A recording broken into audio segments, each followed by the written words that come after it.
Chapter 27. David among the Philistines. But David kept thinking to himself, "Someday Saul is going to get me. The best thing I can do is escape to the Philistines. Then Saul will stop hunting for me in Israelite territory, and I will finally be safe." So David took his 600 men and went over and joined Achish son of Maoch, the king of Gath. David and his men and their families settled there with Achish at Gath. David brought his 2 wives along with him, Ahinoam from Jezreel and Abigail, Nabal's widow from Carmel. Word soon reached Saul that David had fled to Gath, so he stopped hunting for him. One day David said to Achish, "If it is all right with you, we would rather live in one of the country towns instead of here in the royal city."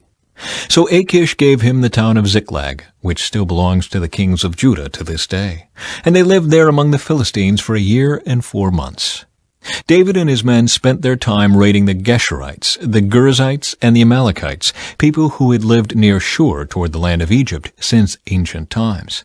David did not leave one person alive in the villages he attacked. He took the sheep, goats, cattle, donkeys, camels, and clothing before returning home to see King Achish. "Where did you make your raid today?" Achish would ask. And David would reply, "Against the south of Judah, the Jerahmeelites, and the Kenites." No one was left alive to come to Gath and tell where he had really been.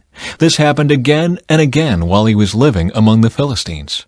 Achish believed David and thought to himself, "By now the people of Israel must hate him bitterly. Now he will have to stay here and serve me forever." Chapter 28. Saul consults a medium. About that time the Philistines mustered their armies for another war with Israel. King Achish told David, "You and your men will be expected to join me in battle." "Very well," David agreed. "Now you will see for yourself what we can do." Then Achish told David, "I will make you my personal bodyguard for life." Meanwhile, Samuel had died, and all Israel had mourned for him. He was buried in Ramah, his hometown.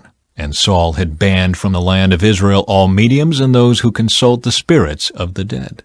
The Philistines set up their camp at Shunem, and Saul gathered all the army of Israel and camped at Gilboa. When Saul saw the vast Philistine army, he became frantic with fear. He asked the Lord what he should do, but the Lord refused to answer him, either by dreams or by sacred lots, or by the prophets. Saul then said to his advisers, "Find a woman who is a medium so I can go and ask her what to do." His advisers replied, "There is a medium at Endor." So Saul disguised himself by wearing ordinary clothing instead of his royal robes. Then he went to the woman's home at night, accompanied by 2 of his men. "I have to talk to a man who has died," he said. "Will you call up his spirit for me?" "Are you trying to get me killed?" the woman demanded. "You know that Saul has outlawed all the mediums and all who consult the spirits of the dead. Why are you setting a trap for me?" But Saul took an oath in the name of the Lord and promised, "As surely as the Lord lives, nothing bad will happen to you for doing this." Finally the woman said, "Well, whose spirit do you want me to call up?" "Call up Samuel," Saul replied. When the woman saw Samuel, she screamed, "You've deceived me! You are Saul!" "Don't be afraid," the king told her. "What do you see?" "I see a god coming up out of the earth," she said. "What does he look like?" Saul asked. "He is an old man wrapped in a robe," she replied. Saul realized it was Samuel, and he fell to the ground before him. "Why have you disturbed me by calling me back?" Samuel asked Saul. "Because I am in deep trouble," Saul replied. "The Philistines are at war with me, and God has left me and won't reply by prophets or dreams, so I have called for you to tell me what to do." But Samuel replied, "Why ask me? Since the Lord has left you and has become your enemy. The Lord has done just as he said he would. He has torn the kingdom from you and given it to your rival David. The Lord has done this to you today because you refused to carry out his fierce anger against the Amalekites. What's more, the Lord will hand you and the army of Israel over to the Philistines tomorrow, and you and your sons will be here with me. The Lord will bring down the entire army of Israel in defeat." Saul fell full length on the ground, paralyzed with fright because of Samuel's words. He was also faint with hunger, for he had eaten nothing all day and all night. When the woman saw how distraught he was, she said, "Sir, I obeyed your command at the risk of my life. Now do what I say and let me give you a little something to eat so you can regain your strength for the trip back." But Saul refused. The men who were with him also urged him to eat, so he finally yielded and got up from the ground and sat on the couch. The woman had been fattening a calf, so she hurried out and killed it. She took some flour, kneaded it into dough, and baked unleavened bread. She brought the meal to Saul and his men, and they ate it. Then they went out into the night. Chapter 29. The Philistines reject David. The entire Philistine army now mobilized at Aphek, and the Israelites camped at the spring in Jezreel. As the Philistine rulers were leading out their troops in groups of hundreds and thousands, David and his men marched at the rear with King Achish. But the Philistine commanders demanded, "What are these Hebrews doing here?" And Achish told them, "This is David, the servant of King Saul of Israel. He's been with me for years, and I've never found a single fault in him from the day he arrived until today." But the Philistine commanders were angry. "Send him back to the town you've given him," they demanded. "He can't go into the battle with us. What if he turns against us in battle and becomes our adversary? Is there any better way for him to reconcile himself with his master than by handing our heads over to him? Isn't this the same David about whom the women of Israel sing in their dances, 'Saul has killed his thousands and David his 10,000s'? So Achish finally summoned David and said to him, "I swear by the Lord that you have been a trustworthy ally. I think you should go with me into battle, for I've never found a single flaw in you from the day you arrived until today. But the other Philistine rulers won't hear of it. Please don't upset them, but go back quietly."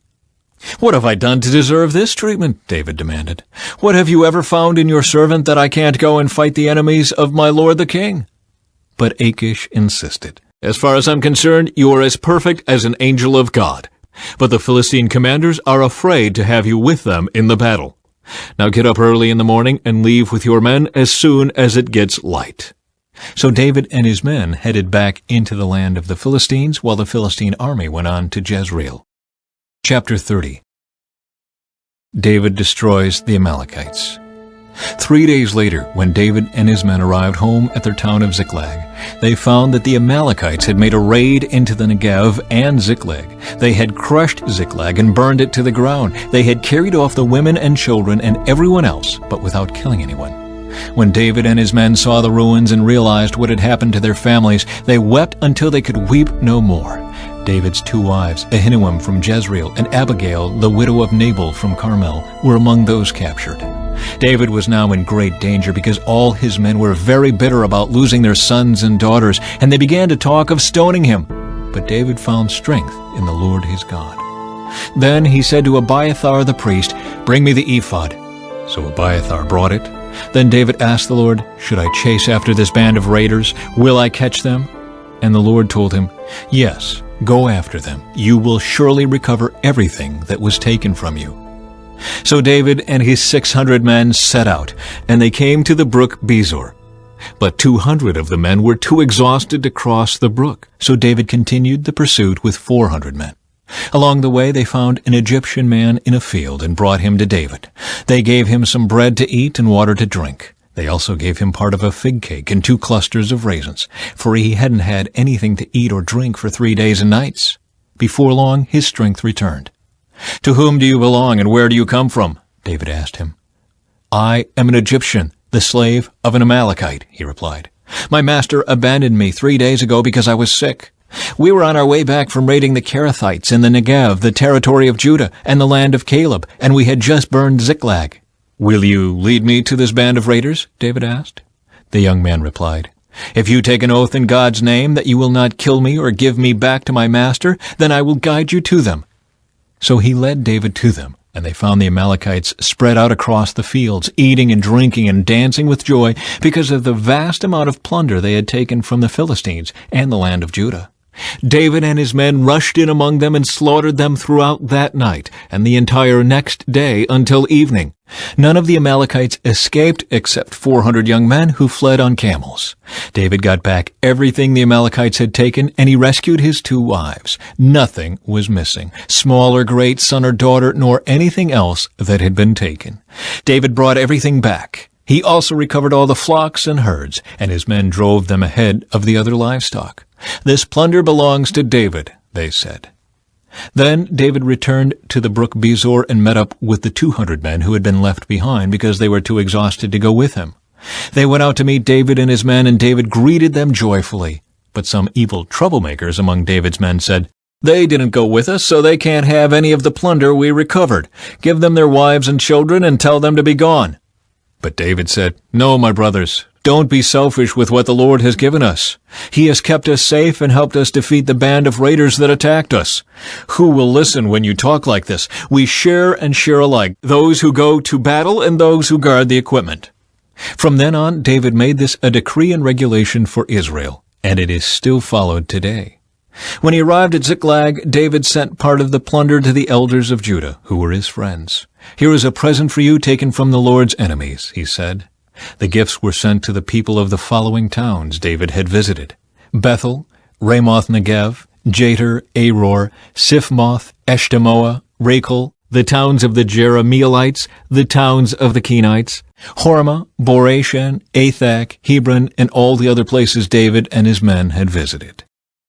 Chapter 31. The death of Saul.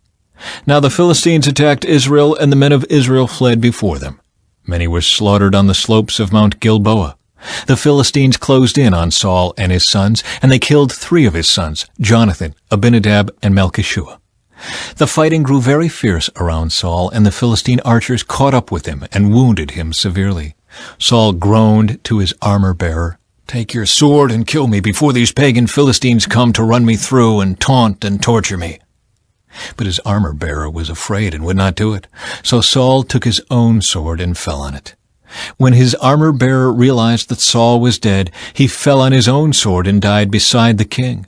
So Saul, his 3 sons, his armor-bearer, and his troops all died together that same day. When the Israelites on the other side of the Jezreel Valley and beyond the Jordan saw that the Israelite army had fled, and that Saul and his sons were dead, they abandoned their towns and fled. So the Philistines moved in and occupied their towns. The next day, when the Philistines went out to strip the dead, they found the bodies of Saul and his 3 sons on Mount Gilboa. So they cut off Saul's head and stripped off his armor.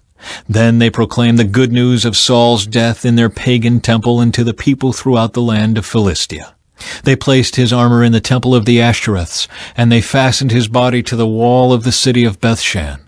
But when the people of Jabesh-Gilead heard what the Philistines had done to Saul, all their mighty warriors traveled through the night to Bethshan and took the bodies of Saul and his sons down from the wall. They brought them to Jabesh, where they burned the bodies. Then they took their bones and buried them beneath the tamarisk tree at Jabesh, and they fasted for 7 days.